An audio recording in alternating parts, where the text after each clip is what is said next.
Hello नमस्कार साथियों, आप सभी को टारगेट विद नित्यम के इस चैनल में दिल खोल करके स्वागत है। जैसे में आपको लगातार पता चल रहा है कि टारगेट विद नित्यम चैनल से जीके जीएस का सीरीज दिया जाता है जो सभी परीक्षाओं के लिए महत्वपूर्ण है, जैसे बीपीएससी शिक्षक भर्ती, बिहार पुलिस, बिहार दरोगा, बिहार एसएससी, रेलवे, बैंकिंग या फिर डिफेंस एग्जाम, भारत के किसी भी अन्य प्रतियोगी परीक्षाएं की तैयारी कर रहे हैं। जीके जीएस का जो सवाल बनेगा वो यहाँ से देखने को हूबहू मिलेगा, क्योंकि हमारे चैनल से जितने भी सवाल कराए जाएंगे जीके जीएस का वे सभी प्रीवियस ईयर पर आधारित प्रश्न होंगे। तो पहले आप वीडियो प्रश्नों का डिस्कशन देखिए, डिस्कशन अच्छा लगेगा तभी वीडियो को लाइक कीजिएगा, शेयर कीजिएगा, चैनल को जो है सब्सक्राइब कीजिएगा। ठीक है, चलिए उससे पहले हम आपको बता दें कुछ मोटिवेशन लाइन कि मंजिल मिले या ना मिले ये तो मुकद्दर की बात है, बट हम कोशिश भी ना करें ये तो सरासर गलत बात है एकदम। ठीक है, इसे हमेशा आप याद रखेंगे। चलिए इसको थोड़ा हम जूम आउट कर देते हैं। ठीक है, ये लीजिए थोड़ा और जूम आउट कर देते हैं। ये जितने भी सवाल है जो है वो आरआरबी सिकंदराबाद जो है 2001 में पूछा हुआ सवाल था, इन्हीं सवालों का हम डिस्कशन करेंगे। ठीक है, सबसे पहला सवाल आपको बोलता है कि महाबलीपुरम जो मंदिर है, एक सेकेंड, महाबलीपुरम के मंदिर जो है इसे किसने बनवाया था? तो महाबलीपुरम जो मंदिर है इसे पल्लव राजवंश जो है पल्लव राजवंश के द्वारा जो है इसे बनाया गया था, महाबलीपुरम मंदिर का। तो उससे पहले आपको बता दें ये जो महाबलीपुरम मंदिर है ये तमिलनाडु में स्थित है। कहाँ स्थित है? तमिलनाडु में। कहाँ स्थित है? तमिलनाडु में। एक सेकंड, हाँ, कहाँ स्थित है? तमिलनाडु में स्थित है। उसके बाद महाबलीपुरम जो है ये द्रविड़ शैली में स्थित है। किस शैली में स्थित है? द्रविड़ शैली में स्थित है महाबलीपुरम मंदिर। उसके बाद ये 1984 में ये यूनेस्को विश्व धरोहर में शामिल भी होता है 1984 के अंतर्गत। उसके बाद महाबलीपुरम जो है ये तमिलनाडु के चेंगलपट्ट राज्य मतलब जिले में स्थित है। कहाँ पे है? चेंगलपट्ट। ठीक है, इसको हम और किस कलर में, वाइट में ही कर देते हैं ना, ये लीजिए। ठीक है, ये किस में है? चेंगलपट्ट जिले में, रेड कर देते हैं, चेंगलपट्ट जिले में है, इस बात को भी आप ध्यान रखेंगे। ठीक है, और ये कहाँ पे है? तमिलनाडु राज्य में स्थित है, 1984 में यूनेस्को में शामिल होता है, ये द्रविड़ शैली में स्थापित है। चलिए नेक्स्ट की बात करें तो आपसे नेक्स्ट बोलता है कि कोदई कनाल जो है ये पालनी पर्वत श्रेणी में स्थित है। एकदम सही बात है कि जो कोदाई कनाल है ये पालनी पर्वत श्रेणी में स्थित है। उससे पहले आपको बता दें ये जो पालनी पर्वत श्रेणी है ये कहाँ पड़ता है? तो ये तमिलनाडु और केरल के बॉर्डर पर पड़ता है। तमिलनाडु एंड केरल के बॉर्डर पर स्थित है कौन? पालनी पर्वत। उसके बाद पालनी पर्वत की बात करें तो ये पश्चिमी घाट का पर्वतमाला है। किस घाट का? पश्चिमी घाट का पर्वतमाला है। पश्चिमी घाट का पर्वतमाला है, इस बात को भी आप ध्यान रखेंगे। और पालनी पर्वत है कहाँ? तमिलनाडु एंड केरल राज्य के सीमा पर स्थित है। पालनी पर्वत जो है ये पश्चिमी घाट की पर्वतमाला है और पालनी पर्वत जो है ये खूबसूरती के लिए जानी जाती है। और कोदाई कनाल जो पहाड़ी है वो इसी पालनी पर्वत श्रेणी में ही इसके अंदर आता है, तो इस बात को भी ध्यान रखें। देखिए जितना भी डिस्कशन करा रहे हैं इसको नोट कीजिएगा क्योंकि ये बार बार इरेज होगा। ठीक है, चलिए नेक्स्ट देख लेते हैं। नेक्स्ट बोलता है कि भारत में पहली निर्वाचित लोकसभा अप्रैल 1952 स्थित में सामने आया। इसकी अगर पूरी डिस्कशन करें तो आप समझिएगा लोकसभा जो है, लोकसभा, एक सेकेंड,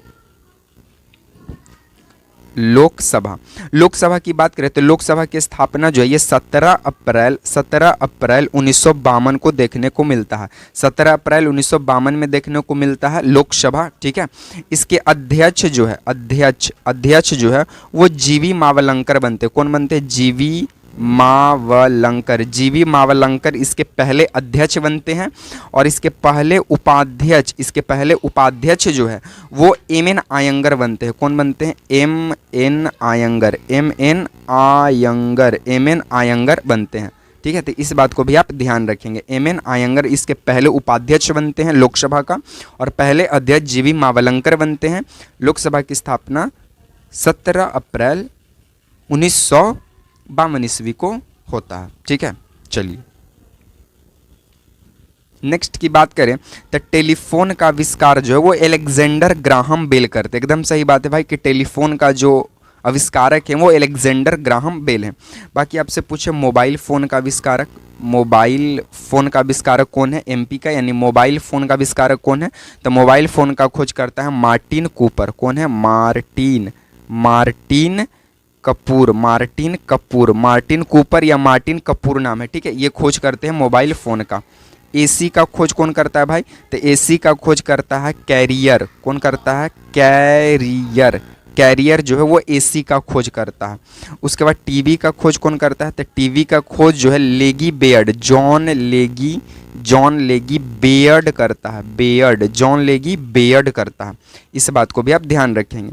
उसके बाद लेजर का खोज कौन करता है? तो लेजर का खोज जो है वो टाउन्स नामक वैज्ञानिक करता है। कौन? टाउन्स नामक वैज्ञानिक। तो इस बात को भी आप ध्यान रखेंगे। चलिए नेक्स्ट, कलर हम थोड़ा पेन का चेंज कर देते हैं, ठीक है। चलिए देखिए नेक्स्ट बोलता है कि लावन टेनिस में ग्रांड स्लैम टाइटल जीतने वाला प्रथम भारतीय खिलाड़ी रामनाथन कृष्णन थे। एकदम सही बात है, ठीक है। लावन टेनिस जो है इसमें ग्रांड स्लैम टाइटल जीतने वाला प्रथम भारतीय खिलाड़ी कौन थे? रामनाथन कृष्णन थे। एक सेकंड, रामनाथन कृष्णन थे। तो इस बात को भी आप ध्यान रखेंगे। चलिए नेक्स्ट सवाल बोलता है कि पृथ्वी का प्राकृतिक उपग्रह चंद्रमा है। सही बात है भाई, पृथ्वी का प्राकृतिक उपग्रह क्या है? चंद्रमा है। पृथ्वी को नीला ग्रह के नाम से जानते हैं। किस ग्रह के नाम से? नीला ग्रह के नाम से जानते हैं। क्यों कहते हैं भाई नीला ग्रह? क्योंकि पृथ्वी पर सर्वाधिक मात्रा में जो है पानी पाया जाता है। क्या पाया जाता है? पानी। कितना? 71% पानी पाया जाता है, इसलिए पृथ्वी को नीला ग्रह कहते हैं।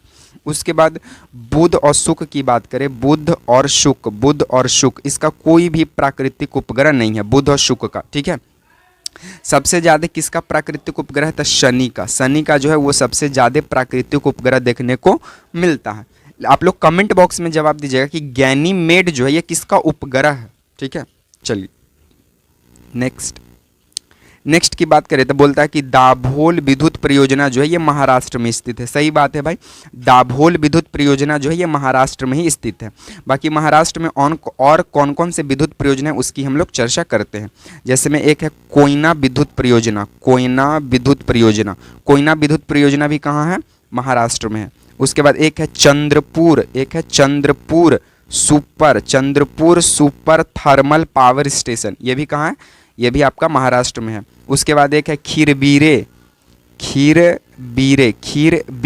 पावर स्टेशन, ये भी कहाँ पे है? महाराष्ट्र में है। तो कोयना, चंद्रपुर और खीर बीरे ये तीनों चारों कहाँ पे है? ये तीनों चारों आपको देखने को मिलेगा महाराष्ट्र के अंतर्गत, ठीक है। चलिए नेक्स्ट की बात करें तो भारतीय संविधान के अनुच्छेद 14 का जो है इसमें विधि के समक्ष समानता का वाक्यांश जो है ये कहाँ से लिया गया है? ब्रिटेन के संविधान से लिया गया है। इस बात को भी आप याद रखेंगे, ठीक है। चलिए नागासाकी पर दूसरी बार बम जो है वो 9 अगस्त 1945 को गिराया गया। किसके द्वारा गिराया गया? तो अमेरिका के द्वारा गिराया गया था, ठीक है। और 6 अगस्त 1945 को किस पे गिराया गया था? तो 6 अगस्त 1945 को हिरोशिमा पर गिराया गया था। हिरोशिमा पर जो है परमाणु बम गिराया गया, बैक टू बैक 3 दिन के ही अंदर गिरा दिया गया। किसके द्वारा? अमेरिका के द्वारा। कहाँ पे? किस देश पर? तो जापान पर। किस पर? जापान पर। और जापान के ही अंदर ये दोनों शहर पड़ते हैं, हिरोशिमा और नागासाकी। चलिए नेक्स्ट बोलता है कि ग्रहों का सूर्य के चारों ओर घूमने का कारण गुरुत्वाकर्षण बल है। सही बात है भाई, एटमॉस्फेयर जो लटका हुआ किसके वजह से? गुरुत्वाकर्षण की वजह से। तो आपसे यही सवाल पहला बनेगा कि गुरुत्वाकर्षण बल का खोज किसने किया? तो गुरुत्वाकर्षण बल का खोज किया था न्यूटन। गुरुत्वाकर्षण बल का खोज कौन किया? न्यूटन किया। अच्छा, गुरुत्वाकर्षण बल का जो न्यूटन खोज किया कब किया था? 1687 में किया था। कब किया था? 1687 में। और इसका उल्लेख जो है वो न्यूटन के पुस्तक प्रिंसिपिया में देखने को मिलता है। प्रिंसिपिया में देखने को मिलता है, ठीक है। चलिए न्यूटन कहाँ के रहने वाला था भाई? तो न्यूटन जो है वो यूके का रहने वाला था, यूनाइटेड किंगडम का रहने वाला था। कौन? न्यूटन साहब। चलो भाई नेक्स्ट बोलता है कि लेड भंडारित ये बैक्टीरियो में सल्फ्यूरिक अम्ल प्रयुक्त होता है। एकदम सही बात है। बैक्टीरियो में किस अम्ल का प्रयोग करते हैं? तो बैक्टीरियो में जो है सल्फ्यूरिक अम्ल का प्रयोग करते हैं। और सल्फ्यूरिक अम्ल को जो है अम्लराज भी कहते हैं। H2SO4 इसका रासायनिक सूत्र होता है। इसे अम्लराज भी कहते हैं। अम्लराज भी कहते हैं। अम्लों का राजा है कौन? सल्फ्यूरिक अम्ल। चलो भाई नेक्स्ट बोलता है कि प्रकाश संश्लेषण के दौरान प्रकाश ऊर्जा जो है वो रासायनिक ऊर्जा में बदल जाता है। सही बात है भाई। प्रकाश संश्लेषण में क्या क्या लगता है? तो H2O लगता है, ठीक है। उसके बाद क्या लगता है? ऑक्सीजन लगता है। उसके बाद क्या लगता है? सूर्य का प्रकाश लगता है। उसके बाद क्लोरोफिल की उपस्थिति में भोजन बन जाता है, ठीक है। अच्छा, भोजन पत्तियों में बना तो उसे पूरे शरीर में, पेड़ पौधे के पूरे शरीर में भागों में कौन पहुंचाएगा भाई? तो फ्लोएम पहुंचाएगा, ठीक है। फ्लोएम पहुंचाएगा। और जल बनेगा तो जल को पूरा परिवहन कौन करेगा भाई? तो जाइलम करेगा। कौन करेगा? जाइलम करेगा। ये दोनों कॉम्प्लेक्स है यानी जटिल उत्तक है, ठीक है। इस बात को भी आप ध्यान रखेंगे। चलिए नेक्स्ट, कर्नाटक जो है ये कॉफ़ी उत्पादन में अग्रणी राज्य है। सही बात है। कर्नाटक कॉफ़ी में नहीं सर, कर्नाटक जो है ये अन्य चीज़ों में भी उत्पादन में आगे है। जैसे में रागी में ये आगे है। उसके बाद रेशम में ये आगे है, सर्वाधिक उत्पादन करता है रेशम का। सोने का KGF गोल्ड फैक्ट्री जो है वो सोने का उत्पादन सर्वाधिक करता है। कर्नाटक जो है वो हीरा का भी उत्पादन करता है। तो इस बात को भी आप ध्यान रखेंगे, ठीक है। चलिए, कर्नाटक जो है कॉफ़ी का भारत का कम से कम 60% उत्पादन यही करता है कर्नाटक, ठीक है। चलिए नेक्स्ट बोलता है कि प्रथम पंचवर्षीय योजना जो है ये 1951 से 56 तक चला था। इसका मुख्य लक्ष्य क्या था? तो सिंचाई एवं कृषि का विकास करना था। प्रथम पंचवर्षीय योजना का जनक कौन है? तो प्रथम पंचवर्षीय योजना का जनक जो है वो युवा अर्थशास्त्री केन राज को माना जाता है, ठीक है। उसके बाद आपसे पूछा जाएगा योजना आयोग की स्थापना कब हुआ? तो योजना आयोग की स्थापना 15 मार्च 1950 ईस्वी को देखने को मिलता है। और इसका अध्यक्ष कौन होता है भाई? तो इसका अध्यक्ष प्रधानमंत्री होते हैं। और प्रथम पंचवर्षीय योजना के अध्यक्ष कौन थे? मतलब प्रथम योजना आयोग के अध्यक्ष कौन थे? तो पंडित जवाहरलाल नेहरू थे। कौन थे? पंडित जवाहरलाल नेहरू थे। और प्रथम पंचवर्षीय योजना 1951 से लेकर 1956 तक चला था। और दूसरा पंचवर्षीय योजना जो है वो हैरोल्ड डोमर मॉडल पर आधारित था। और ये इसके जो अध्यक्ष कह सकते हैं या जनक कह सकते हैं वो PC महालनोबिस थे। इस बात की भी आप ध्यान रखेंगे, ठीक है। चलिए, तो आज को हम वीडियो को यहीं पे समाप्त करेंगे। बाकी वीडियो ये आपको कैसा लगा कमेंट में अपनी राय जरूर दीजिएगा। बाकी वीडियो पसंद आया हो तो वीडियो को लाइक कर दें, वीडियो को शेयर कर दें एंड चैनल को सब्सक्राइब कर दीजिएगा। इसी तरह के सीरीज के साथ आपसे मिलेंगे नेक्स्ट वीडियो में। तब तक के लिए आप तमाम साथियों को देखने के लिए जय हिंद, वंदे मातरम।